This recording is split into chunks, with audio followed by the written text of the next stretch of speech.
Hello and welcome to another monthly solar update, this time for December 2020.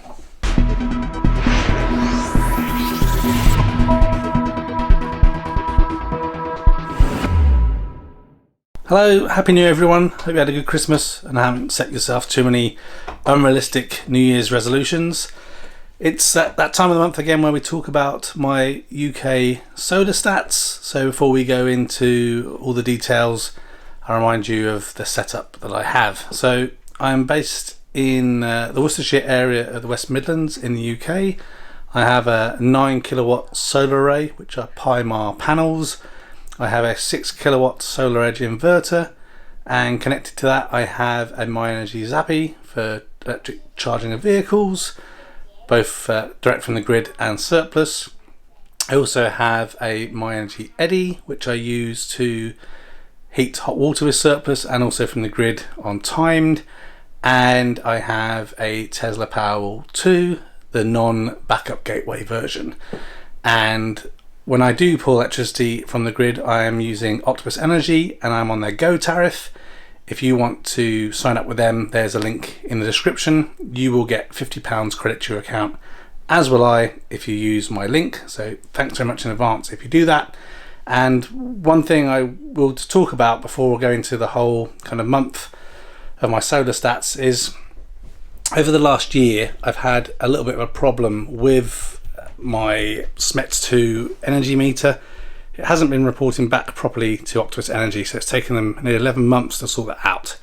However, they have sorted it out now, and I've now had my kind of whole 2020 electricity bill in one go, and that's actually a good thing because now it enables me to tell you exactly what my average price per kilowatt was for the year on Octopus Go tariff. So I think this is helpful because many people talk about going on Agile, which is great. You can get some really good plunge pricing deals, but you have to be able to kind of automate things and mess around a little bit, which isn't something I'm really interested in as much as I love tech and geekery. I just think I want things to be simple. So let me just check my computer screen.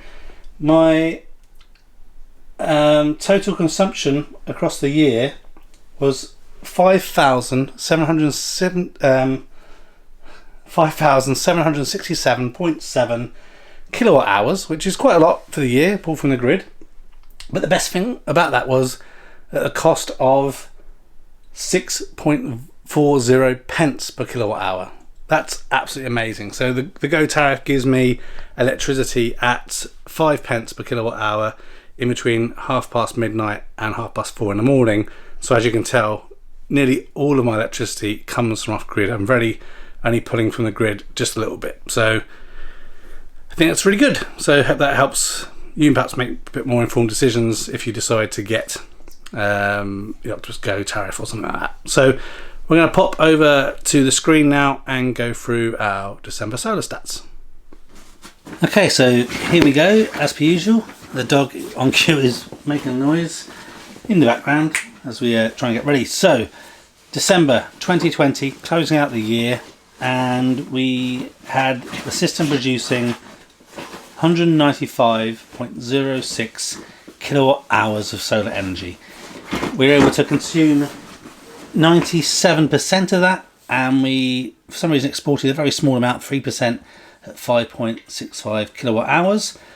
In terms of the import from the grid, we did import 0.95 megawatt hours in addition to that system production that we generated ourselves. So as kind of mentioned at the beginning of this video, nearly all of my grid pool is off peak. So I'm charging up my Powerwall 2, also heating a little bit of water over December if obviously the gas, whilst the gas central heating's on, it may heat up some of the water as well, and obviously a bit of charging of the Nissan Leaf. So if we have a look down, we can see obviously the larger amounts of grid pool across the month, which we'll go through that in a moment. But if we look at the comparative energy costs for December, or the energy generation, you can see that actually barely, but just about, 2020 was slightly better than the previous years. So that's quite interesting. Let's go through the day by day quickly. So we have the usual grid pool every morning. So as mentioned, Octopus Go, I'm only paying 5 pence per kilowatt hour between midnight and 4:30. So this is when the Powerwall is charging, and depending what else is happening, I am putting washing machines and dishwashers on before kind of cooling it at night, and obviously a bit of hot water going on as well. But so you'll see this regularly every morning pretty much as we go through it. A bit higher if the car's charging as well. This is really the main area that we're trying to see what the solar generation is like, and then if we're able to make it through the night just from the battery or not. Go through to the second usual grid pool. Really bad solar performance, only 2.04 kilowatt hours, so we are pulling from the grid from about 3 o'clock-ish all the way through the rest of the day. December was a bit of a random month for weather here in the UK. Usual grid pulling in the morning, again another bad solar day, 1.1 kilowatt hours of solar energy, so again obviously pulling from the grid a lot. Obviously up until the end of December I'm still obviously working, and my wife's working from home, so we obviously have a reasonable amount of consumption during the day. On to the fourth, usual activities in the morning. Looks like the car's probably charging as well. Another poor solar day, only 3.31 kilowatt hours, and so then we're obviously pulling from the grid in the afternoon, pretty much from when kids come home. So again, another grid pull in the morning as usual, but a slightly better solar day, so 9.9 kilowatt hours, but yeah, enough to get us through the rest of the day, so not too bad there. Apologies for all the text messages. I always seem to get text messages from people when I try and do a video. So again, usual grid pull in the morning, another poor solar day. Look at that, 1.49 kilowatt hours, but some reasonable. Oh, having to pull from the grid again. I'm all over the place off those text messages. Move on to the seventh, usual grid pull in the morning, really bad solar day again, 1.79 kilowatt hours. And again having to pull from the grid again in the afternoon into the evening. Usual grid pull in the morning, a slightly better day at 10.48 kilowatt hours, but not quite enough, so we are having to pull from the grid again in the late evening. On to the ninth, usual grid pull in the morning, again not a very good solar day, only 3.45 kilowatt hours, so again we've got some spikes as we're cooking and doing other things and having to pull from the grid in the afternoon. Go for the 10th, and again usual grid pull in the morning, another poor day, only 4.42 kilowatt hours, so not surprisingly probably starting to cook there about 5 o'clock, boom, pulling from the grid. If you're not been watching my other videos, I do have a 2 kilowatt panel heater that heats the cave during the day when I'm working, and that does consume obviously a lot of the battery, which is why we can't always get all the way through the day just with the 13.5 kilowatt hours of energy that we can get from the Powerwall 2. At the weekend we tend to do better because not all the computers and servers are on and the panel heater, but yeah, that kind of explains some of our higher consumption. Okay, so we look at the 11th, usual pull in the day, but a bit of a better day, 8.18 kilowatt hours, but again towards the end of the day you do start to kick in, have to pull a bit from the grid. Over to the 12th, usual grid pull in the morning, not a bad day, 8.14 kilowatt hours, and our usage sees us through all the way through to the end of the day, not having to pull anything from the grid until the morning. Usual grid pull, then another poor day, 1.02 kilowatt hours, so pretty naff, and yeah, again we're pulling from the grid through into the evening. Usual grid pull in the morning, but then we're not too bad, 9.44 kilowatt hours, so it sees us through most of the day, but again in the late evening we're having to pull from the grid again. 15th, usual pull in the morning, but then we've got a pretty good day. That looks like quite a decent peak, a little bit overcast in the morning there, or midday for some reason, yeah, about 10:45. But not bad, a decentish curve at 14.3 kilowatt hours for that day, and that obviously sees us through all the way through into the evening. Then onto the 16th, grid pull in the morning, only 1.08 kilowatt hours. So again, obviously we're going to pull from the grid for the rest of the day. Onto the 17th, usual grid pull in the morning, 10.2 kilowatt hours of generation though, so sees us through most of the day, and not until the late evening that we switch to the grid again. Again, usual grid pull in the morning, car charging, hot water, all sorts of stuff happening here on the 18th. A terrible day again, 933 watt hours, not even a kilowatt. So again, of course, we end up having to pull from the grid from just after lunchtime to see us through to the rest of the day. Over to the 19th, usual pull in the morning. Quite a varied day. Overall, a little bit of exporting going on here, but we generated 11.48 kilowatt hours, and we had a little spike, I guess must be around cooking time, that the Powerwall didn't quite kind of meet the pull requirements, so we had to pull a bit from the grid, but then we still were able to get through to the end of the day, which was pretty good. 20th, usual grid pull in the morning, 4.88 kilowatt hours, but our usage isn't that bad, so again we don't need to pull from the grid till later on in the evening. On to the 21st, usual grid pull in the morning, poor performance again at 1.66 kilowatt hours from the solar. We don't do too bad, it's not until the late evening or late afternoon evening that again we're pulling from the grid, but I'm pretty happy with that one.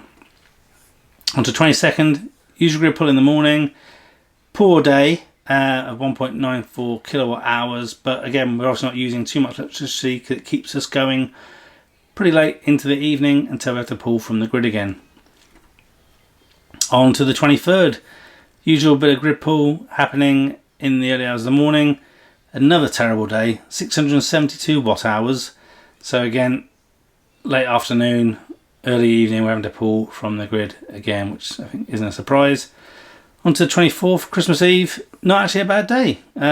Starts off to get like a decentish curve, then it gets a bit cloudy and overcast, but we still managed to pull 11.37 kilowatt hours and see ourselves all through to the day, just living off the battery and the solar surplus there. Then on to Christmas Day, and like last Christmas, I remember I could cook my Christmas dinner all from solar, and I did the same again. So 13.84 kilowatt hours of solar generation on Christmas Day, and we didn't need to pull from the grid at all the way through until the usual morning activities. But then Boxing Day was terrible, so only 1.93 kilowatt hours. So with cooking and what have you, we got some spikes and stuff, and obviously I had to pull from the grid a bit. On to the 27th, usual activity in the morning, but not a bad day. Reasonable curve there in the afternoon, so generated 14.11 kilowatt hours, and yeah, sees us through the rest of the day. And then on to the 28th, usual grid pull in the morning, another terrible day of 1.58 kilowatt hours, but we don't do too bad, not till late afternoon that we start to pull from the grid again, which won't be a surprise. On to the 29th, usual grid pull in the morning, another poor day, only 2.13 kilowatt hours, but obviously not working at the moment, so not using loads of electricity, so we keep through until the late evening, then we start pulling from the grid. And then on to the 30th, usual grid pull in the morning, not a brilliant day, but 7.58 kilowatt hours of solar during the day, and it keeps us going almost through to midnight before we have to pull from the grid again. And then the last day of December was actually a pretty decent day to finish off the year. So usual grid pull in the morning, but we had a pretty reasonable curve here. We're peaking up around 4.2 kilowatts, and we generated 15.61 kilowatt hours, which again saw us all the way through the day without having to pull from the grid. Okay, so that pretty much wraps up December. So again, a really varied month, but a couple of good days, but also some very poor days as well. Apologies again for the text message I was getting during that video, but let me just share with you the final information I have again. So based on information we have in the Eddy, the Zappy, and from the Powerwall. So let me just scroll back up here in my images. So in terms of the Zappy, so car charging, so obviously December we're not using the car the whole month into the last stages. So again, this is a 40 kilowatt Nissan Leaf that we're charging at the moment, and we put 162.90 kilowatt hours in from the grid, and a very minimum amount of 1.41 kilowatt hours from solar surplus, because again the month just wasn't good enough. But again, all of that is done Octopus Go, so it's probably around £8.50 or something at 5p per kilowatt. That's just off the top of my head, so it's close to that, but obviously not the exact number. And then in terms of the eddy, so solar surplus of heating of the water, we did actually manage 8 kilowatt hours. So again, not massive, but at least something, which meant that we didn't have to kind of pull from the grid or use gas to heat the water there. And then finally, if we pop onto the Powerwall, we'll see what we have going on here. So Powerwall for the month of December 2020, we managed to get 410 kilowatt hours of energy out of the Powerwall. That again is a little bit of surplus solar, and obviously the majority of that came from off-peak grid charging. So that's what the month looks like for December 2020. I hope it's been helpful to continue to share this information with you. Touch wood, there's been no leaks in December, but it hasn't been really rainy. We had a couple of mega rainy days, so it has kind of tested it, but I've said that before. So hopefully my roof is okay. Obviously had some snow on some of the days. Everything seems fine, and fingers crossed from this month in January, especially getting my Polestar 2 delivered, and then we'll be charging 2 electric cars again, so we'll see what the power peaks and usage look like for the month of January. So as always, wish you all the best. Look after yourselves. If you feel inclined, please share your stats in the comments so we can kind of see how things are performing at different parts of the UK and even different countries if you're watching from outside of the UK. And also, if you want to get involved in the community, please feel free to join the Discord channel to kind of speak with me and other people in the Spectrum Geeks community about solar, about gadgets, about life, all other things. There's a few people in there that are constantly idling, and we have good chats about all different sorts of things. So take care of yourself, but that's it. The UK solar stats for December 2020. Thanks for watching this video. A thumbs up would be really appreciated. If you're interested in other geek type videos, please consider subscribing to Spectrum Geeks. Why not also follow us on Facebook, Instagram and Twitter. And before you leave, why don't you check out one of these other videos that may be of interest. Thanks again for watching.